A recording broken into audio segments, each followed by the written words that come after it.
Hey, folks, how's it going, eh?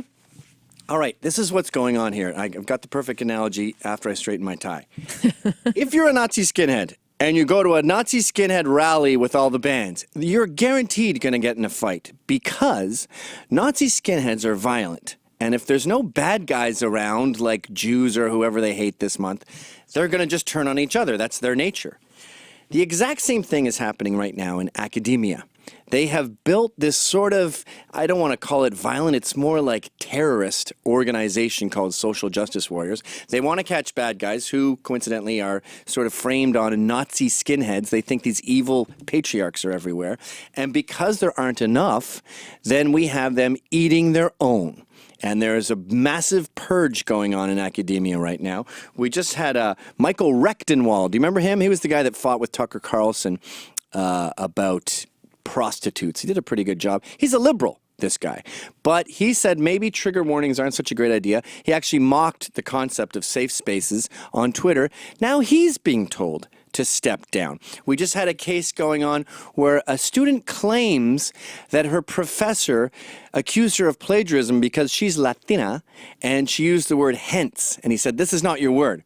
Now, the journalists just ran with this because the journalists are in cahoots with the social justice warriors and they don't let facts get in the way of a good story. So just like UVA, just like Duke Lacrosse, they got the story and ran with it. No one's talked to this professor. I want to hear the story from this professor who said hence. No, doesn't matter. We love her Latina story, so we are running with it. And the two most shocking cases, but closest to my heart as a Canuck, are Jordan Peterson. He's a professor at Toronto U who just said, I don't think it makes sense to use all these pronouns. I'm not asking you what your pronouns are before we talk. And I don't think it's good for you in the long run, coddling you, turning you into this spoiled brat who gets to eat candy for dinner every night. You're going to get diabetes. Anyway, here's a brief clip of my talk with Jordan. I mean, we're dangerously close to enshrining certain kinds of, I would say, erroneous pseudoscientific presuppositions right into our law. And another thing that we haven't really talked about, you know, because I've been so focused on the gender identity part of Bill C-16 and its equivalent legislation, is the gender expression component. If you read the Ontario Human Rights Commission website carefully, what you'll find essentially is that there's no difference between the now protected gender expression and fashion choice. Because gender expression is just how you manifest your gender identity in clothing and dress, essentially. And there's no difference between that and fashion. And so I'm telling you, it looks very much like Ontario has already made fashion criticism into a hate crime. And yeah, you know, it'd be funny if it wasn't true. Well, but because it is true, it's not funny at all. It's quite awful. Well, I remember being a punk rocker in Ottawa in the 80s, and it was really hard to be accepted as the group. You had to have the right pants, the right gear. You had to like the exact right bands. Everything had to be perfectly consistent. And if you were one thing off, like you had crass on your leather jacket, well, they're vegetarian, so that's wrong. It seems so easy to become a woman that we've trivialized womanhood to the point where it's less than punk. Or being a mod. Yeah, one of the funny things that's happening about that is that there's actually a split developing on the left between the feminists and the gender bender types. Not the transsexuals per se, I wouldn't say, but them too. But more the ones that are doing this for trendy reasons. Is that there are a variety of feminist women who aren't so happy that being a woman has now been basically deemed nothing more than a subjective choice. And so the Title IX advocates in the United States, for example, are starting to go to war with the equity people because they're both extreme and both on the left, but their extremism is butting heads. So right. Well, it's like extremist Muslims. They end up killing more Muslims than anyone else. Or you go to a Nazi skinhead music festival and there's going to be tons of fights breaking out just because that's their nature. They're a violent people. And these far lefties are so dogmatic and aggressive that you lock them in a room together and they're going to cannibalize each other. Yeah, well, they're a funny kind of aggressive, too, because they don't actually engage in physical fights because that would take individual against individual. They tend to gang up together in little mobs and then go after people Yes. like that New York professor, which is, you know, that's what happened to him is absolutely appalling. And then we have Janice Fiamengo down at Ottawa U. Now, Janice is, God, you won't believe the tribunal. So there's the Canadian Human Rights Commission that monitors speech and makes sure there's no hatred in the world. But then separate to that, there's these human rights tribunals. Tribunals everywhere. It's right out of the Dark Crystal. There's these big puppets with the big podiums and the gavels deciding that you can't have these thoughts, and they give you these made-up fines.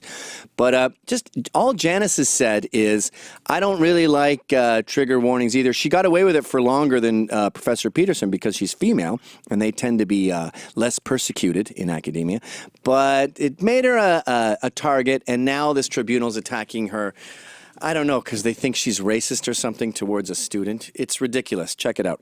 Well, I know we're not allowed to get into it too much, but the news is reporting that there's been some sort of charge from some ambiguous group that sounds like the Canadian Human Rights Commission, but it has a different name I wasn't familiar with. The Human Rights Tribunal, was that it?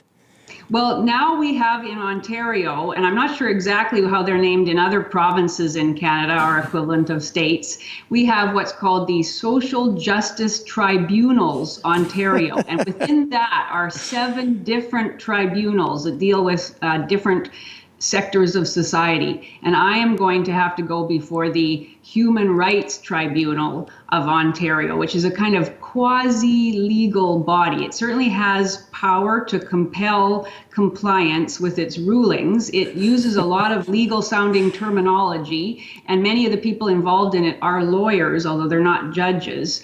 And they make decisions on all sorts of complaints, people complaining that they've been discriminated against on a protected ground, according to our Human Rights Code. So, yeah, a former student has complained about me, and not anything really to do with my anti-feminist advocacy, but she's lodged a complaint against me, and so I will have to spend a lot of my time, if it goes ahead, if it doesn't settle beforehand, I will have to spend a lot of my time explaining myself to this body of social justice warriors. And they are, as far as I can tell from looking at the list of tribunal members, they are all social justice warriors. So how a social justice warrior can fair-mindedly and impartially evaluate a claim of discrimination, I'm not really sure how you can be an advocate and an impartial judge. Well, it's like we were just saying that the data was getting in their way, so they said science and math are evil. We're getting rid of all chemistry. STEM has to get out of the way for my ideology. And then they also noticed for my rape version of events, this world where 1 in 5 men are on a rape tear at every college, police are getting in the way of that, and their boring law thing that goes back to the Magna Carta, that's antiquated. So I'm going to invent a new kangaroo court where I don't get hindered by the cops and their boring DNA crap, and I can just vilify my opponent without him having a chance to defend himself. It's like they've set up a second society within society. Yeah, that is essentially what they've done. And they, of course, have different standards of evidence. They don't begin from the presumption of innocence. The complainant doesn't have the burden of proving guilt beyond a reasonable doubt. They use a different standard called the preponderance of evidence model, where it's just more likely than not that the person committed whatever they're being accused of committing. And yeah, if you're accused of heinous things, I'm accused of a horrible kind of discrimination, and I can never really, lose that. I can't in any way defend myself in terms of I can't launch a suit for defamation against the person who's complaining, because the person is protected against what they see as retaliation. So in these tribunals, the person can say anything about you, can say that you're, the son or daughter of Hitler or whatever, and you have to simply try to defend yourself against those allegations and be happy if you walk away without a hefty fine. That's what they tend to do. They don't have power to jail people, so that people tend to think, oh, that's okay then, they can't jail anybody, but they levy hefty fines against people. And if you go through and read their judgments, for some of the most trivial of so-called, contraventions of the Human Rights Code, they levy very high punitive fines. And so people are ruined financially merely because they're seen to have contravened our Human Rights Code. What kind of numbers are we talking here? 10 grand, 20 grand? Yeah. Mm-hmm. Now, here in the studio, I have my guest, Coulter. Now, Anne, you're familiar with Canada's speech laws and how friendly they can be. Yes, they are.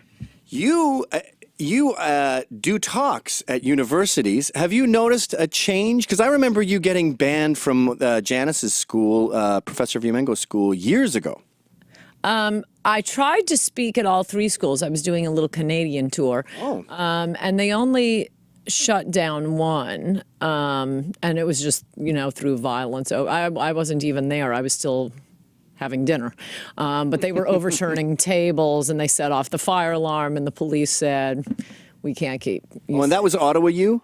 I think that one was Ottawa. Yeah. I tried to get Jared Taylor to do a talk at Ottawa U, and they shut it down by doing that Canadian thing where they go, we'd need $3,000 in security, so unless you can pay that. Oh, they always do that at the American universities, which usually our side will put up. That's why YAF is so great, or it used to be great. They're very anti-Trump and pro-open borders. So I haven't done many speeches with them for the past year. But if they ever go back to sending conservatives to college campuses, they're great because they subsidize the conservative speak. I speak at college campuses all the time. And I mean, as you can probably guess, Harvard wouldn't buy me a cup of coffee. They're not spending student fees on bringing Ann Coulter in to speak. But I got to tell you, I'm often the only conservative college kids will hear in 4 years. And many times, I was up at Syracuse for the second time, I don't know, a few years ago, and sitting with the college Republicans, and one of the college Republicans kept going on. I mean, he was very funny. He was telling me everything that was going on at the Green meeting. And then they said this, and then they said that. And finally, I said, what, are you a mole attending the Green meetings? How do you know all this? And he said, oh, no, I used to be one of them.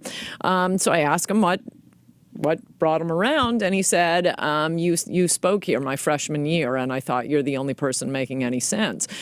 So there is a reason they want to shut us down. Yes. Just don't let young people hear a conservative. Then we'll be safe. Right. Yeah, that really, they've declared war on professors who challenge their narrative because they know that their narrative is vulnerable. Wait, and you have to tell me something, because I didn't understand something you were talking about earlier. What's the Hence story? Oh, at the beginning of this video, this Latina, she said, I don't know if she's from Nicaragua or Guatemala, but she used hence in her essay. She claims that her professor accused her of plagiarism because she's too stupid. A Mexican could never use the word hence. So she made up. What did he write on the paper? This is not your word, is what we're told he wrote, but there's no evidence, and the journalists and he's were so saying happy to it get was this story, plagiarism. they ran with it. Yes. That's the story, yes. But we haven't heard from him. It's like with the UVA hoax where they go, oh, it was blonde jocks. They threw you through a glass coffee table and then raped you. Right. Love it. I'm off to the races. Right. Hit the presses. Right. Can you talk to them first? Yes. Well, it's how they're reporting on Trump. Right. He's right in front of us. He has the capacity to get the truth out. But I'll watch a speech by him and then tune into MSNBC and see, oh, wow, he said something I didn't hear at all. Right, yeah. Well, that's what's so amazing when Trump picks up his phone, and his phone is pink. That's why I use it. And he'll just go like that across the audience in Florida, and it looks like the Rolling Stones are playing in Rio. You just see humans for miles. Yes. And you go, I thought you were doing terrible. Apparently the polls are wrong. And a lot of women, I might add, despite the threats of violence from leftists. One thing that has been just universally falsely portrayed is the famous P word hot mic tape from 11 years ago. He didn't admit to groping women. What he said, when you are a celebrity, you can do anything. You can grab a woman's P word. That he's just making kind of an old point. Yes. Women like to sleep with celebrities. You've heard Robert Plant and Vince Neil and all these rock stars tell us about groupies, and we've been shocked for years at what these women will let famous, successful people get away with. But in all of these cases, in your experience at OU, with these professors in Canada, with Rechtenwald in NYU, what we're really seeing going on here is a war against information. And if you hate information and data, you clearly are lying. So we're fighting liars. Is the simple We're fighting liars, and also I think a lot of it, well, you've probably, I mean, it's so obvious, you've probably said this before. I think a lot of it, when you see that video of the Yale kids yelling at the professor, I mean, cursing him out in ways I can't imagine students doing when I was a student, for the Halloween costume Right, for yep. AUKUS a few years ago. I'm sorry, this is the result of affirmative action. These are middle class, upper middle class Black kids. They probably could have gone to very good schools, and I don't want to mention, but I mean, it's Hobart, Colgate, maybe University of Pennsylvania, one of the lesser Ivy Leagues, but probably not Yale, and they probably know that, and they're frustrated and angry, and so they just want to start throwing punches. Yeah, Dan, you can't bring up a massive angle like that right as I'm wrapping it up here. You just opened up a Pandora's box of race that I now have to try to work around within the next 60 seconds. You didn't tell me at all how much right. time I had. I think you're right. No, you're definitely right. But it's also these daycare kids, these kids who grew up in single parent households, these kids who have been told they're special. They didn't have part-time jobs because illegals were doing their jobs. And we've raised a nation of spoiled brats who think that their feelings matter. Yes, and it's a big problem for people who have to employ millennials. If you go out in any dinner in LA, that's all they talk about. The producers, the writers, the editors, all they could talk about is how they can't deal with their millennial employees because you have to constantly praise them. And if if you just give them helpful, constructive criticism, they either burst out crying or they quit. Yes, and that is the moral of this video. Hey, millennials, shut up and let the elders speak. And you can tune into my show, by the way, for those full versions of those videos by Jordan Peterson and Janice Fiamengo. Thanks. Hi, folks. That was a Rebel Media short. I have my own show on Rebel Media called How's It Going? You got to pay for that one. Check it out right here.